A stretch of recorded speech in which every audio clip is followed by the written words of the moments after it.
안녕, 현입니다. 여러분, 오늘은 제가 오래간만에 전시 리뷰로 왔습니다. 제가 개막 전부터 되게 기다리고 있었던 전시인데요. 바로 제임스 진 끝없는 여정입니다. 여러분들도 이 작가님의 그림이나 포스터를 본 적이 있으실 거예요. 대표적으로 바로 이 영화 쉐이프 오브 워터의 포스터를 그린 바로 그분인데요. 이 전시는 몽환적이기도 하고 강렬하기도 한 그런 분위기였습니다. 그러면 바로 가볼까요? 고고! 이번 전시에서는 제임스 진 작가의 회화 작품들을 볼 수 있습니다. 초기 드로잉부터 최근 작품들까지 약 500여 점의 그림들이 있는데요. 엄청 많이 있죠. 그러면 이번에는 먼저 제임스 진 작가가 어떤 분인지부터 살펴보도록 합시다.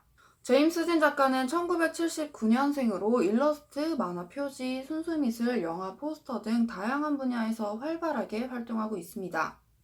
그가 본격적으로 알려지기 시작한 건 일러스트레이터로서입니다. DC 코믹스의 페이블스 표지를 무려 8년 동안이나 그렸는데요. 그래서 그런지 이번 전시에서는 무려 이런 표지 포스터만 150여 점이 넘는다고 합니다. 게다가 만화계의 아카데미상이라고 불리는 아이스너 어워즈에서 6년 연속으로 수상하기도 했죠. 그런데요, 여러분, 이 제임스 진의 전시회를 제가 아까 전에 몽환적이기도 하고 강렬하기도 하다라고 했었던 거 기억하시죠? 제임스 진의 그림은 쭉 놓고 보면 이게 같은 사람이 그린 게 맞나 싶을 정도로 다양합니다. 정교한 스케치, 화려한 색채, 유화, 대형 회화 등 전시장에 들어서면 초기 드로잉부터 볼 수 있는데요. 기괴해 보이기도 하죠. 초반에는 신체 움직임에 집중을 했고 뒤로 갈수록 정교한 스케치들이 눈에 띕니다. 제임스 진은 완벽한 스케치를 한 뒤에 본 작업에 들어갔다고 해요.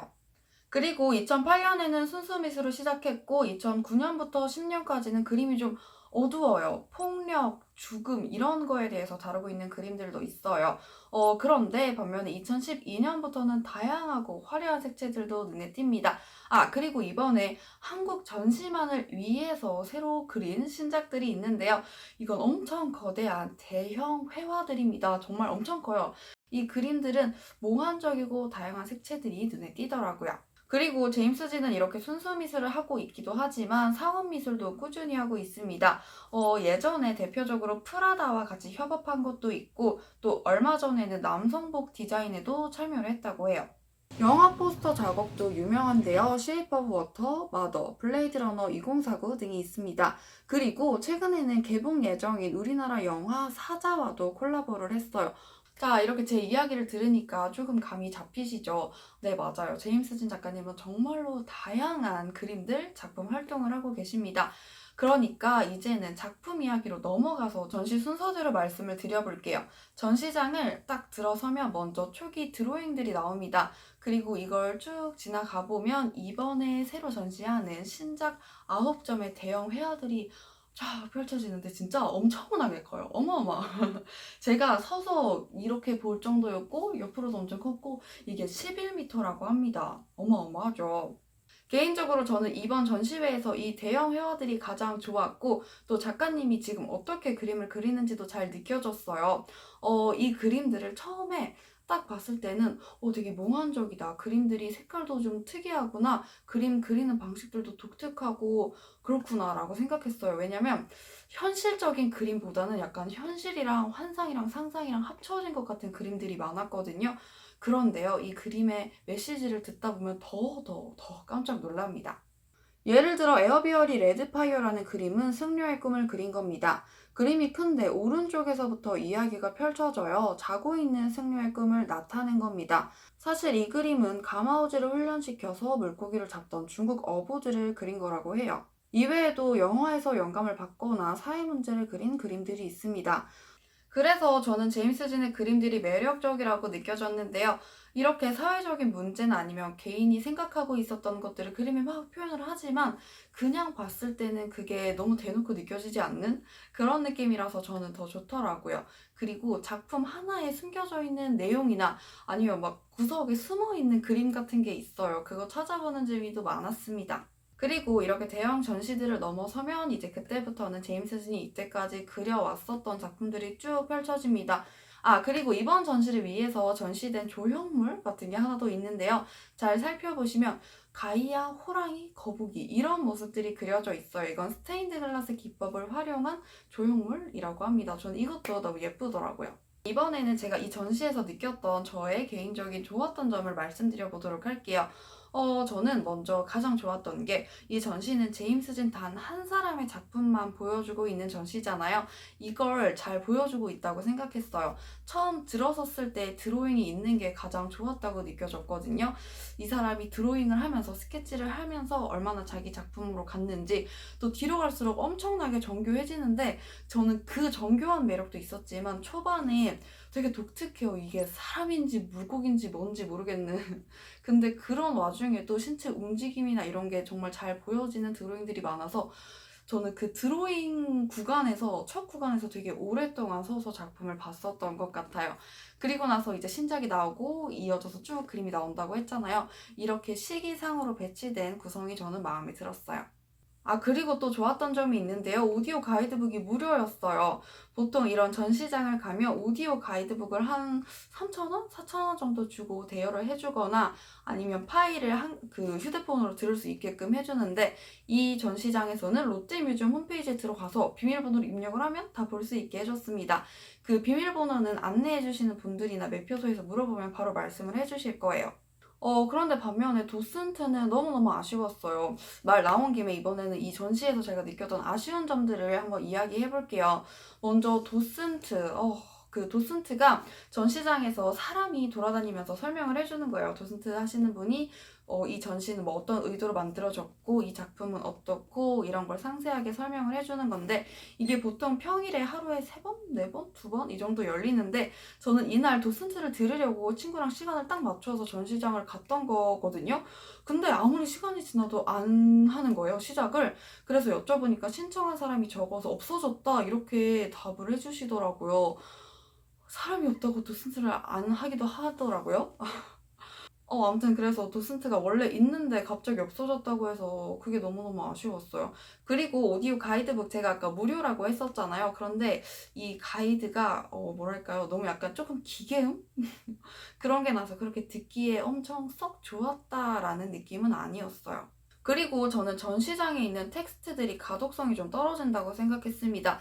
전시장에 가보면 이 작품에 대한 설명 또는 작가가 어떤 사람인지에 대한 텍스트들이 쭉 이렇게 돼 있는 부분이 있잖아요. 근데 뭔가 좀 잘 읽히지 않게 돼 있더라고요. 이거는 물론 저의 개인적인 거지만 예를 들어서 제가 저번 전시, 존 레논 전시를 갔을 때는 제가 좋은 점에서 이 이야기를 했었어요. 가독성이 좋고 금방금방 읽히고 어떤 건지 잘 풀어서 설명이 돼 있다고. 근데 그에 반해서 이번 전시는 딱 각 잡고 읽어야 뭔가 제대로 이해가 되는 그런 느낌이었어요. 텍스트가 눈에 휙휙 한 번에 들어오진 않더라고요.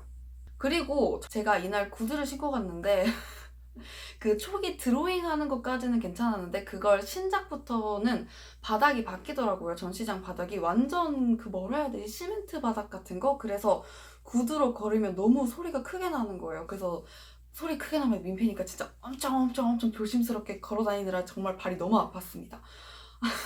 물론 이건 전시장 분위기에 맞춰서 바닥을 그렇게 한 거기는 하겠지만 아무튼 네, 저는 너무 힘들었어요.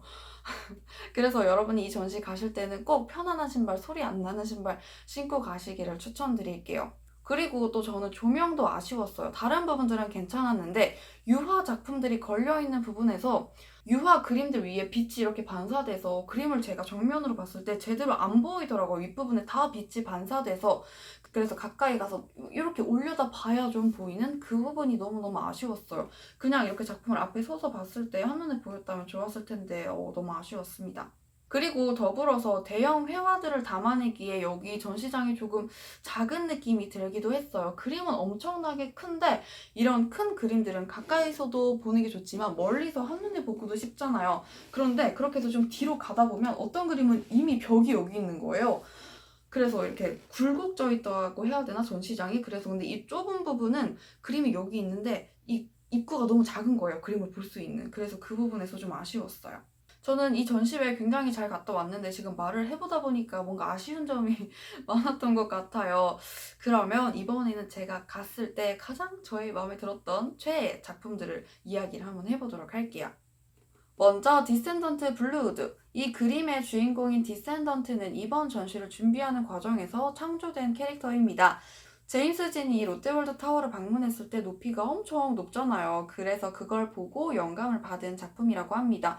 이 캐릭터는 작가의 아들을 떠올리기도 하는데요. 디센던트는 하늘에서 하강하는 것처럼 보이지만 거대한 꽃잎이 안전한 쿠션이 되어줍니다. 꿈꾸는 동안은 안전하다는 오디오 가이드의 말이 인상 깊어서 좋아진 작품이에요.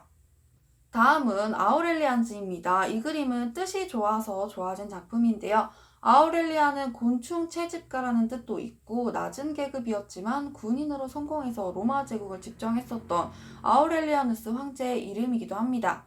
아우렐리안이라는 뜻은 이렇게 소박하지만 끝은 창대하리라 라는 의미를 담고 있다고 합니다.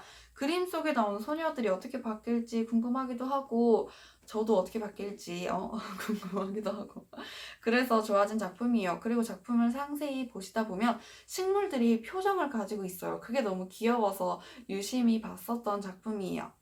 자, 이렇게 작품 이야기를 해봤는데 이 전시는 같은 작가의 전시지만 정말 제가 많은 다양한 그림들이 있다고 했잖아요.